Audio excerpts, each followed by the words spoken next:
Manx Radio's Countryside is brought to you by NFU Mutual. Hello and welcome to the last in the current series of Countryside here on Manx Radio. I'm Simon Clark. And I'm Kirree. This week we hear from auctioneer Peter Quayle on how the year has been trading cattle and sheep. And I went along to Moorhouse Farm down the south of the island to speak to well-known singer and farmer as well, Paul Costain.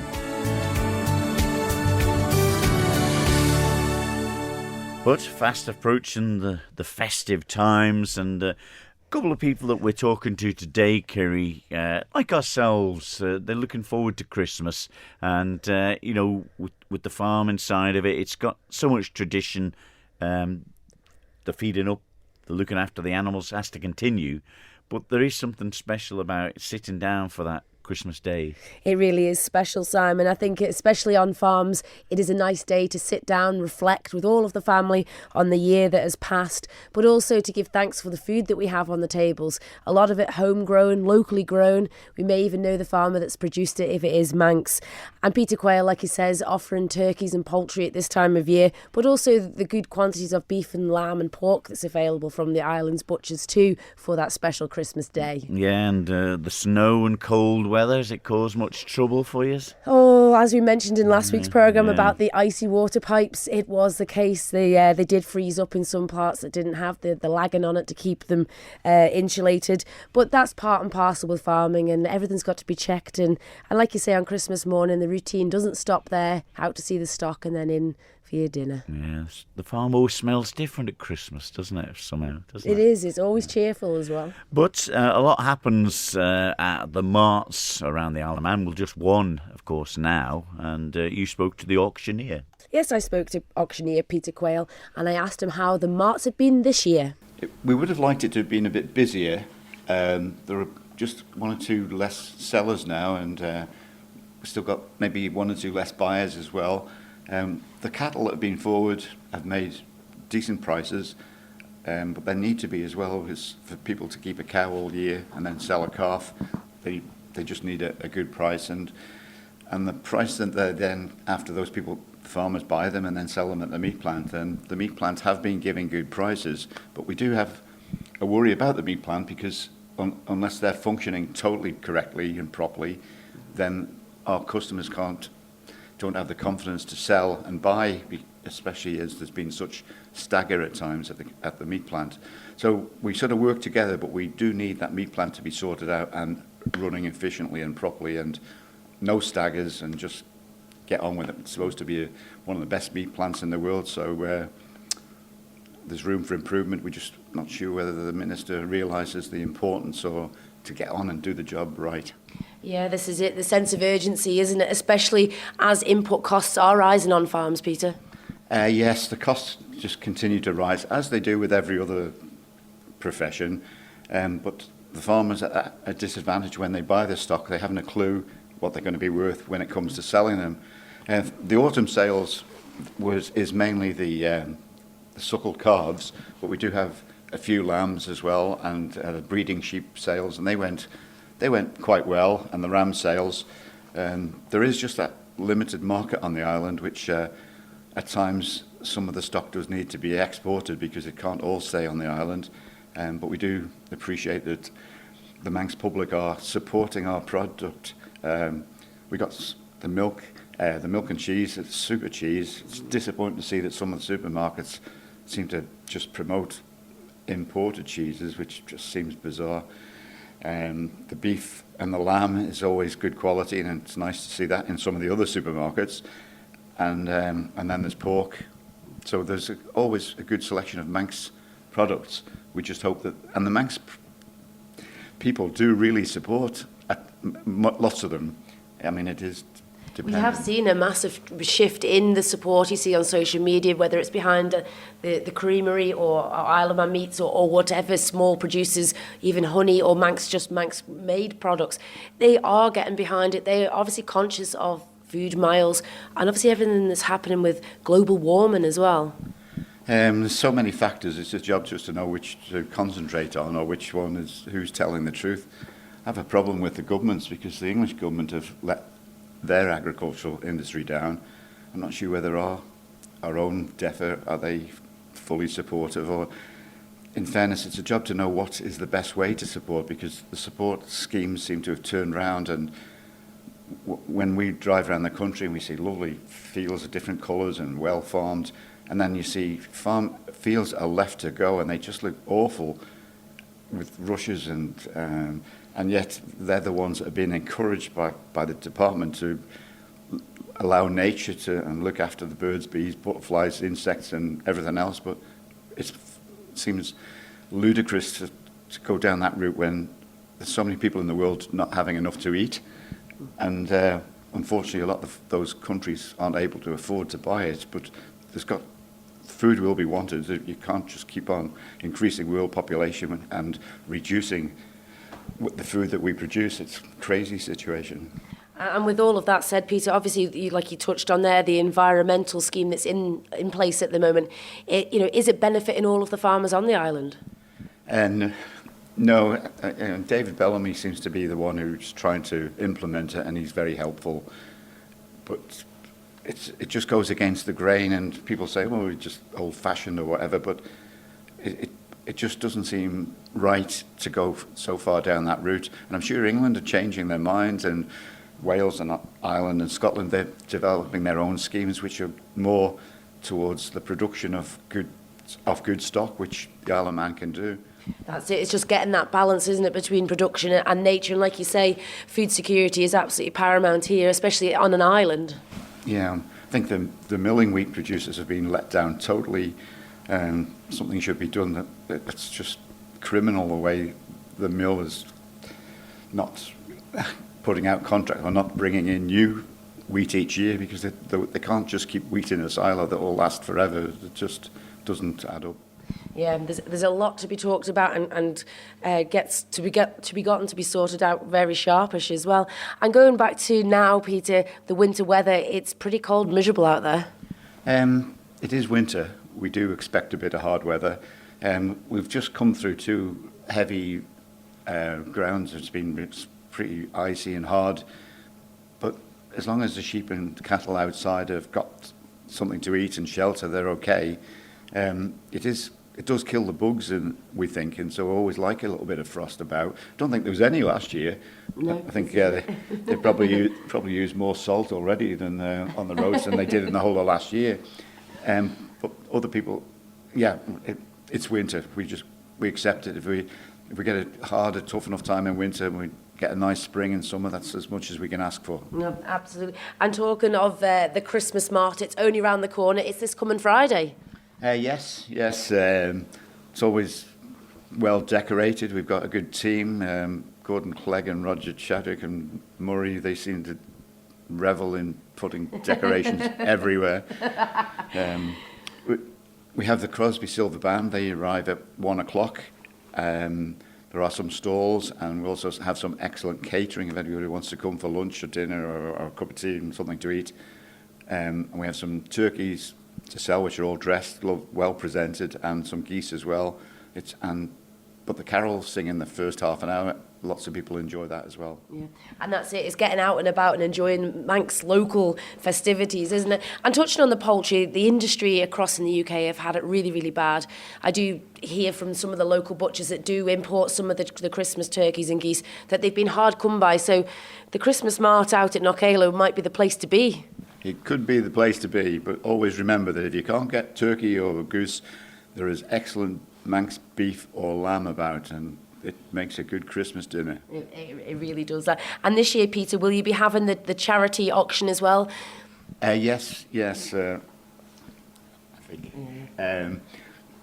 one person, Kenny Sloan, has been giving a turkey for the last 30 years maybe, and it's auctioned, and then often it's put back in and auctioned again. Sometimes it's sold 6 or 7 times, and I think we raised about £1,000 each year. And that money is split between 2 charities. It's Isle of Man Breast Care and Motor Neuron Disease Society. So it goes to good. Sometimes it's other causes, but it's mainly those 2. Yeah, and that said, everybody loves to support charity, especially the local charities. They do so much, especially in the farming community too. Yes, we've had we've known one or two in the farming community with the motor neuron disease, and we've seen Doddy Weir and who's the other guy, Rob Burrows, and the technology that they have, that they can talk through computers with their eyes, is just unbelievable. And one or two of Ian Cowell, who was a cracking lad, and he had that, and he was able to just speak on his last few days, which they wouldn't have been able to understand anything, and it's just amazing. Technology is changing. This is it. The investment into them charities. Every penny counts, doesn't it? Yeah. And so, what time, Peter, and where for the Mart on Friday? Anytime. 1 o'clock the carols start, and the silver band, Crosby Silver Band. Jerry Wordsworth is our conductor, and they do a really nice job, and it's just got a nice ring through the Mart. So at any time then, after then. There we are. That was Peter Quayle talking about the sales throughout the year, agriculture in general, and the fast approaching Christmas Mart on Friday. Yeah, and Peter's so great because, like he mentions there, he's good at looking at the stock that's in, the cattle, the sheep, that could be anything, and Peter would have a reasonable knowledge of them. A vast knowledge, a great man in the farming community, and always on hand to offer help as well for any of the young people getting involved too.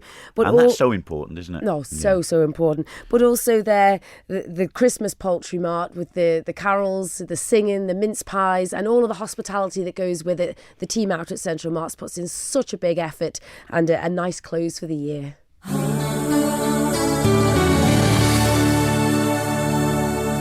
You're listening to Countryside here on Max Radio with Kirree Kermode and myself, Simon Clark. Well, a well-known figure in the agricultural world, in the farming world, and also in the cultural side of singing and dancing. Well, no, maybe not so much the dancing, but one such person is Paul Costain from Moorhouse Farm down the south of the Isle of Man.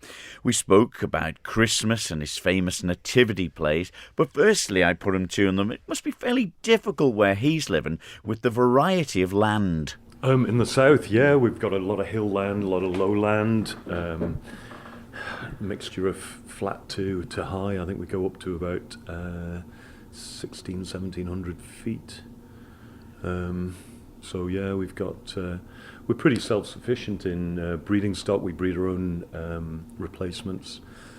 We fatten our own lambs, although getting them into the abattoir is a difficulty at the moment. We try and grow enough winter crops for fattening lambs, enough cereal to fatten cattle. It's just the processing, getting them processed in time, really. Yeah, so the variety of it, has that always been the case on this farm, from your side of things, or when you were younger, was it different then? We've grown quite a bit since I was a young lad. We sort of virtually had about 250 acres, and we're quite a bit bigger than that now. Luckily, we've sort of expanded outwards, really, so we're all pretty joining, all the land is adjoining, really. So when it comes to moving stock, if we can move them via the land, it's easier.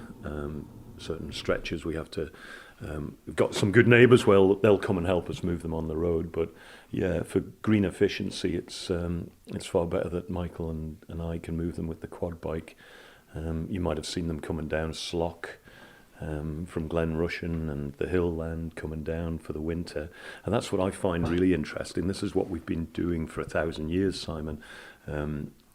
Costain is a sort of a Viking name derived from, so the scholars tell me, Thorstein. So Costain is the modern word of Thorstein, and Colby is a Norwegian, Scandinavian name, Viking name. Colby, which is the black village. Colby, and obviously there's no coal, but I think with all the wood in the glen, they used to make charcoal, and by the Colby is part of the By, which is like a settlement, a village. So Erie Cushlan, Erie Stain, these are all Viking names. Erie is summer grazing, so we move the livestock up to the summer grazing, and then we bring them home in the winter time. So effectively they're all coming home now. I've been a bit distracted with singing over Christmas in November. It started in November and it's still going on. Only a couple of more carol services and solos to perform. And then it's sort of still trying to catch up with the farm work. But it's the land itself. I mean, obviously I'm used to the northern sort of land, but is this particularly good for grass and grazing more than anything, or is it quite versatile for everything? Versatile. We've got a lot of rough grazing, and this is where the native breeds benefit. They can utilise these poorer grasses. So we've got a small fold of Highland cattle, got the Blackie Hill sheep.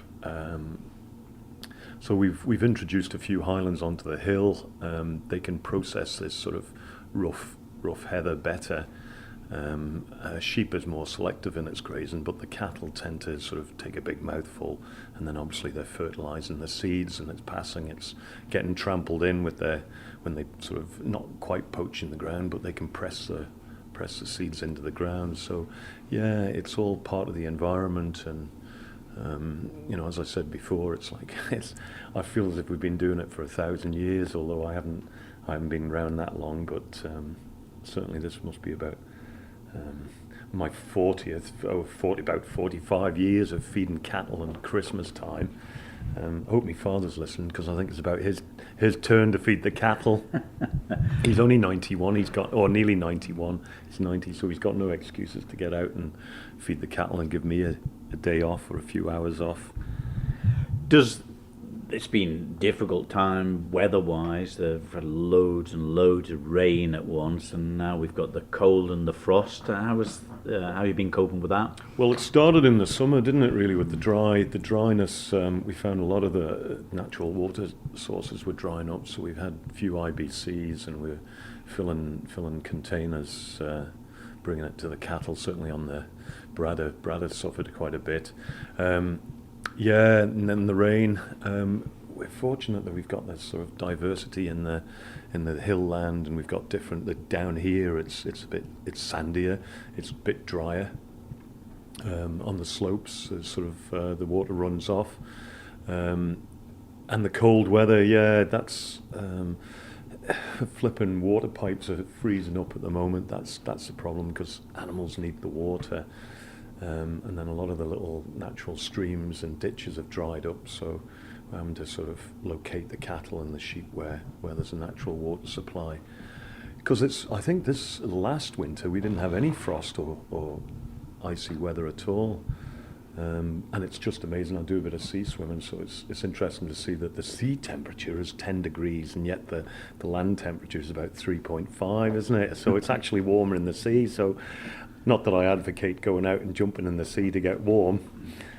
But it's a big juggling act, isn't it? So. Yeah, it's moving animals around from A to B, and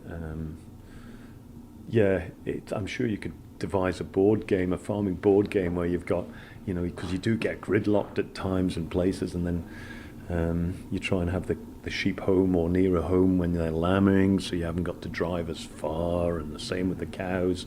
A lot of the native breeds I've got, the Galloway, the Angus, some Herefords, Shorthorn, beef Shorthorn, crossed with the Highlands. They've got a thicker skin and they can survive healthier out. So I'd try and save in housing them, because it's quite a bit more expensive with the straw. And then if they can be out, I think it's only they don't mind the rain. It's just a combination of the wind and the rain. As long as they've got a bit of shelter that way, they prefer being out, to be honest. Yes, yeah. To cheer them up, we often hear stories, obviously, with your singing talents, and of course Wade, the reigning Cleveland medal champion from the Guild. I mean, are these true about the practicing the singing with the cows and getting their reaction? Certainly the cows don't. The cows will stop and listen, but the biggest competition I've got is the bull, actually. Now, whether he thinks I'm trying to give them some a love duet, chatting them up with a love aria, and the bull starts bellowing. And on a still, the problem is, we have these, Father and I used to have these management meetings where discussions would get heated and the sound would carry. And I think that's where I've got my singing voice. Learning to classical music, opera especially, is my sort of my passion, and then projecting one's voice to get louder than your father, and so on a still day, they can hear me in Port Eyre, and certainly on a Sunday I've got to keep it down because people going to church can hear me. But you've sort of been renowned over the years for having your nativity plays and the singing and the carols in one of your barns. In the barn, yeah. That was sort of breached a bit by COVID, was it? Yeah. Well, it started off. I loved what the Baptist Church did at St. John's, and I found that very moving. That interaction with the public, the animals, and the story, and of course what happened with Mr. and Mrs. Kenyick at their farm outside Peel. I just loved that whole setup, really, and how animals are a part of the story of the birth, and they do have you can see animals interacting with each other, and I'd like to think that they've their spirit and their thought is especially at Christmas time. So we try and run Bala Bethlehem. We're going to do it this year. We've got our local politicians as the wise men. You did well to find 3 of them, didn't you? Oh, well, yeah. Well, our local MHKs are super. They sort of great to help out and be a part of the community. So it's nice to involve them, and then we've got Philip and Ashley Kringle as Joseph and Mary. So Philip will be great as Joseph, and Ashley will as Mary. And of course, we miss Noel and Mary very much. Noel was the narrator, but this year we've got Caldrick Randalls. Certainly if you're in government, you'll know Caldrick. He's in charge of all the civil servants, so Caldrick is going to be our narrator. He's a great character. Who else? We've got the Southern Bells as the angels. So they're going to give us a few renditions of a few heavenly choruses of popular songs. Well, listen, it's great to talk to you as always, Paul, and wish yourselves and all your family and all the animals as well happy Thank Christmas you. and Merry Christmas. all the best for the new year. And all my colleagues in the industry and all the dairy farmers we're thinking of. You're doing the milking sort of twice a day, and all the people that are out there, and all credit to all the farmers for providing food for the nation to eat and enjoy.